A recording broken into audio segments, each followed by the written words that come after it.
هاي يا حلوين، ازيكم عاملين ايه؟ وحشتوني جدا جدا. قبل ما نبدأ الفيديو عايزاكم تقولولي بقى بصراحة كده في الكومنتات، هل الكورس ده فعلا مفيد؟ حاسين انكم بتستفيدوا وبتعرفوا حاجات عن جسمكم وتنسيق لبسكم؟ لان رأيكم يهمني جدا وهو اللي هيخليني اقدر اكمل واقدم لكم محتوى اكتر واحسن. ويلا بينا نبدأ النهاردة نتكلم عن تقنية عبقرية هتغير طريقتنا في فهم جسمنا واختيار اللبس اللي يليق علينا فعلا.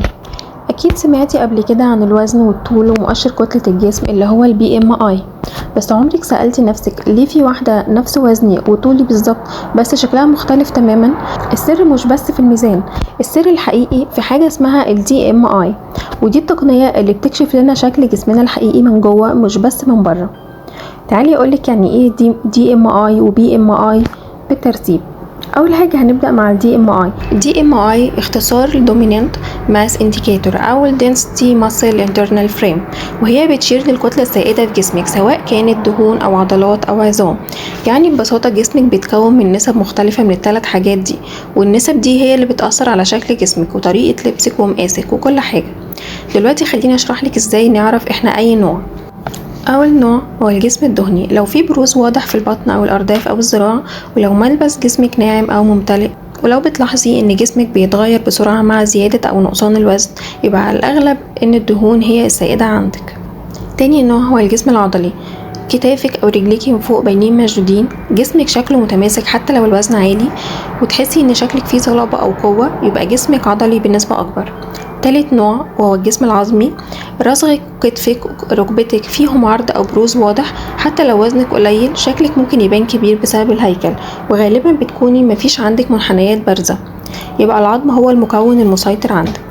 لو مش متأكدة خدي مراية ووقفي شوفي نفسك بالكامل، هل في دهون بارزة ولا عضلات واضحة ولا شكل العظام باين اكتر، وسجلي ملاحظاتك. اغلبنا بيكون عنده مزيج، لكن دايما في حاجة منهم بتكون هي السائدة. طيب ليه مهم نعرف ده؟ لان الدي ام اي بيساعدنا نختار اللبس المناسب مش بس حسب الشكل لكن حسب التكوين الداخلي للجسم. مثلا الجسم الدهني بيليق عليه خامات خفيفة وطبقات تخفي التكتلات، والجسم العضلي بيبان حلو في القطع اللي تبرز الشكل لكن تكون مريحة، والجسم العظمي بيحتاج قصات تكسر الحدة وتضيف توازن بصري. دلوقتي مع البي ام اي، وهي مؤشر كتلة الجسم، وازاي نحسبها عن طريق معادلة بسيطة، وهي الوزن بالكيلو جرام على الطول بالمتر تربيع.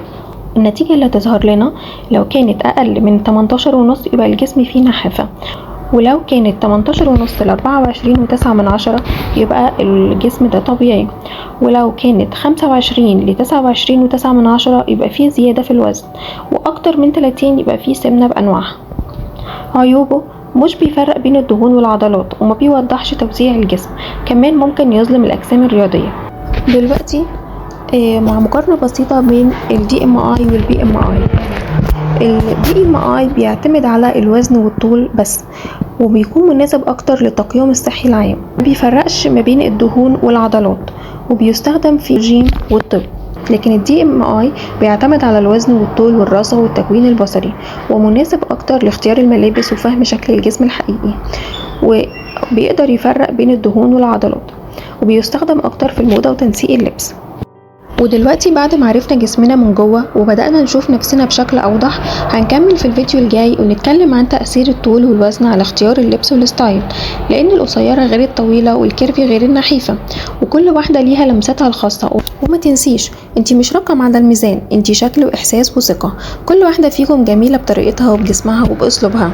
الثقة بالنفس هي سر الإطلالة الحلوة، مش المقاس ولا الوزن. اوعي تقارني نفسك بحد، انتي نسخة فريدة ولازم تفتخري بيها. ولو عجبكم الفيديو متنسوش تعملوا لايك وسبسكرايب للقناة وتشيروا البوست عشان أكبر عدد من البنات يقدر يستفيد. باي باي مبدعات، وأشوفكم على خير إن شاء الله، ونكمل حكايتنا في الفيديو الجاي.